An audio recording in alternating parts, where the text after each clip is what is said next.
out! You don't belong here! We see you! Rain pelted the rotting roof as the last survivor stumbled into the house's basement, each step echoing against the stone walls.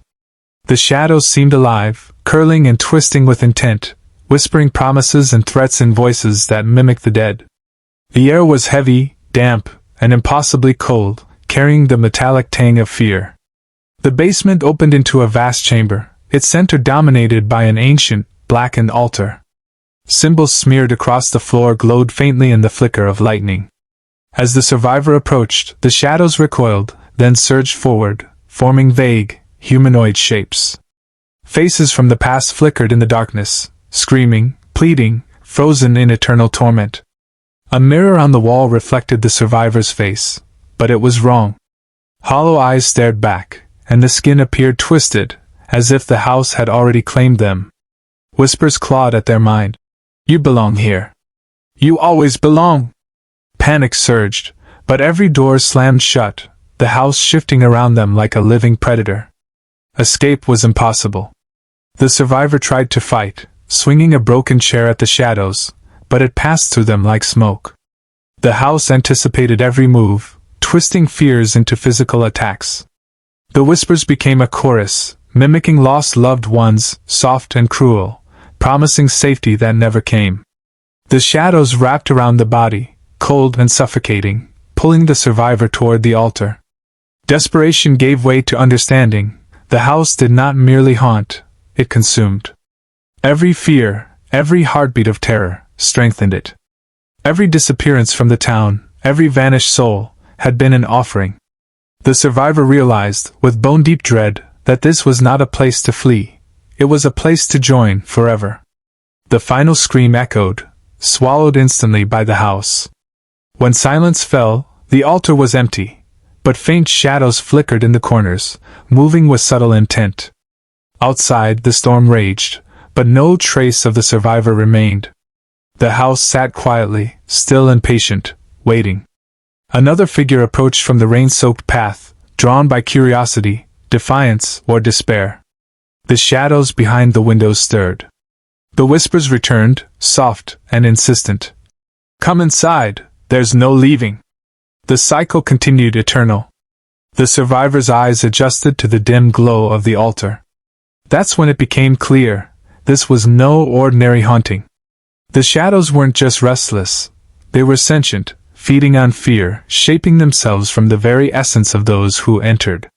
Faces of the missing townsfolk flickered within the darkness, silent screams frozen on twisted features, trapped in eternal torment. The mirror above the altar pulsed with a sickly light. The survivor stepped closer, drawn despite every instinct screaming to flee. Their reflection moved independently, twisting, warping into a version of themselves hollowed, terrified, and screaming silently. A voice, both theirs and not theirs, echoed from the mirror. You thought you could escape. You never could. You belong to us now. Panic erupted, but the house had anticipated it. The walls groaned, expanding and contracting, corridors folding in on themselves. Doors slammed, trapping the survivor further, while the shadows lunged, forming impossible shapes, some vaguely human, some monstrous, all hungry for fear. Every movement, every heartbeat, seemed to strengthen them. The survivor realized, with bone-deep horror, that the house was alive, and it consumed more than flesh. It consumed hope, memory, and identity. Every soul that vanished had become part of its darkness, a whisper, a shadow, a fragment of the house's consciousness. The whispers that clawed at their mind now spoke clearly, revealing the truth of every disappearance, every ritual, every scream that had ever echoed in these walls. The ultimate revelation struck like lightning. The survivor was already claimed. The mirror's reflection wasn't a warning, it was the inevitable truth. Every fear, every doubt, every desperate thought had fed the house's power. The shadows enveloped them, cold and suffocating, pulling them toward the altar, toward the inevitable transformation into another fragment of the house. Outside the storm roared, but inside, silence reigned, broken only by the faint, endless chorus of trapped souls. The house waited, patient and eternal, for the next visitor drawn to its darkness. The survivor's last thought was not of escape, but of the horrifying certainty that the house would continue, and that they, too, would whisper forever to lure others inside. The shadows surged, forming jagged, humanoid shapes that lunged at the survivor with unnatural speed. Each strike passed through flesh yet left a sensation of crushing weight, as if invisible hands were pressing into their chest. Desperate, the survivor swung a broken beam, but it shattered against the darkness as though the shadows were made of solid fear itself. The house seemed to anticipate every movement. Walls shifted, corridors folded in on themselves, and the ceiling lowered, narrowing escape routes. The survivor stumbled, hearing whispers calling the names of loved ones, voices sweet and familiar, promising safety if they just surrendered. Every fiber of their being screamed to obey, to give in, but their instincts resisted, though growing weaker. Lightning flashed, briefly illuminating the chamber. Grotesque, distorted faces of the missing townsfolk pressed against the walls, their mouths frozen in silent screams. They were not alive, not dead, something in between, trapped by the house, and now staring directly at the survivor, pleading and accusing all at once. The survivor lunged for the mirror atop the altar, hoping to destroy it, to shatter the reflection of the inevitable fate. But as their hand touched the glass, the reflection moved independently. Their own face twisted, eyes hollow, lips forming words they didn't speak. "You cannot fight what already owns you." The shadows pressed closer, a living tide of darkness. The survivor screamed, thrashing, but with each scream, their fear fed the house, strengthening its hold. The walls seemed to pulse in rhythm with their heartbeat, the entire structure alive, reacting to their terror. Every possible exit disappeared, leaving only the altar and the encroaching blackness. Finally, the survivor understood. They weren't fighting to escape the house. They were fighting to delay becoming part of it. The shadows wrapped around them, cold, unyielding, tugging at limbs, twisting their body toward the altar. Desperation turned into resignation as the last fragment of resistance faltered. The reflection in the mirror grinned, a hollow, knowing grin, welcoming them to the house's eternal embrace. As the survivor was consumed, their screams merged into the chorus of the lost, joining the whispers, the shadows, the living darkness. The house fell silent again, patient, eternal, waiting for the next soul drawn into its nightmare. Outside the storm raged, but within, only shadows remained, and the faint glimmer of a mirror reflecting the impossible truth: no one escapes the house of shadows. The shadows tightened their grip, cold and unyielding, dragging the survivor to the altar as the house seemed to pulse with malevolent satisfaction. Every desperate scream, every frantic movement only strengthened the darkness, fusing fear into power. The survivor's limbs stiffened, skin crawling as though crawling insects ran beneath it, and their own reflection in the mirror began to warp, splitting into a twisted, shadowed version that mimicked their struggles perfectly. It was no longer just a fight. They realized, in the marrow of their bones, that the house did not merely trap or torment, it consumed identity itself. Each victim became part of its consciousness, a whisper in the walls, a shadow in the corners, a fragment of the living darkness. Resistance was meaningless. Their body was being reshaped, fear and despair burning away every last shred of self, leaving only a hollow, obedient extension of the house. The room grew impossibly cold, the walls pressing inward, the air vibrating with the faint chorus of trapped souls. The survivor's mind fractured under the weight of memories not their own, faces, screams, whispers, all merging into one infinite nightmare.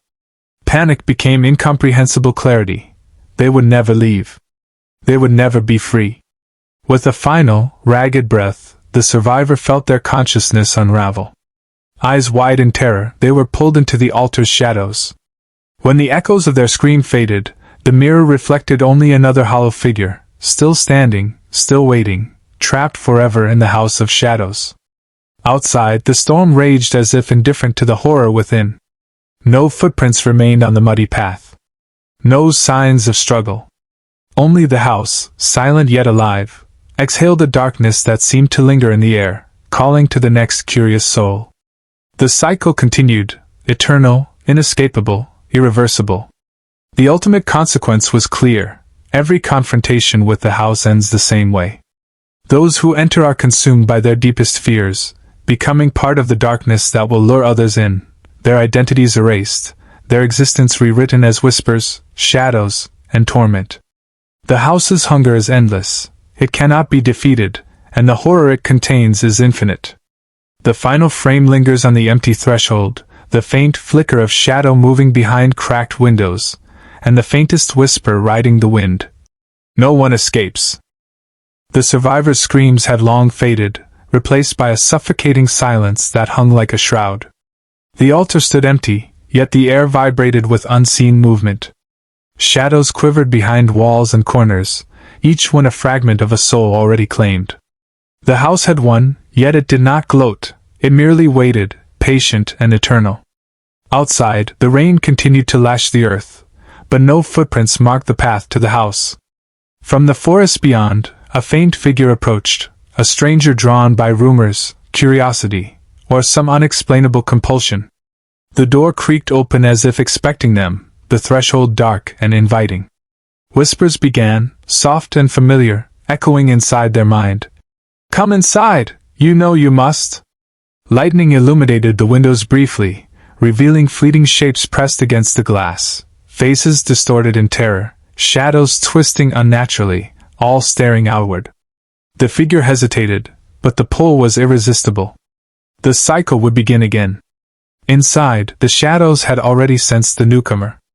The house's walls pulsed as if alive, the whispers growing louder, promising safety, comfort, even companionship, but all were lies.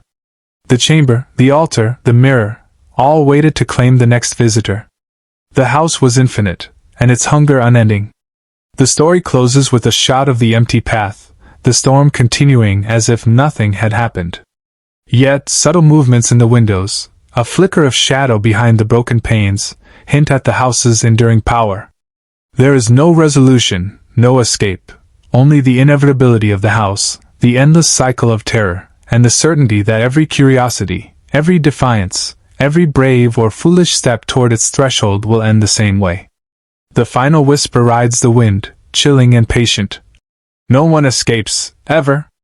Rain hammered the rotting roof as the last survivor stumbled into the basement, each step echoing against stone walls that seemed to breathe. Shadows twisted unnaturally, whispering in voices that mimicked the dead. The air was thick, heavy, carrying the metallic tang of fear. In the center of the chamber stood an ancient altar, blackened and smeared with indecipherable symbols that glowed faintly in lightning's brief flare. Faces of the missing townsfolk flickered in the darkness, their mouths frozen in silent screams. The survivor approached the mirror above the altar, and froze.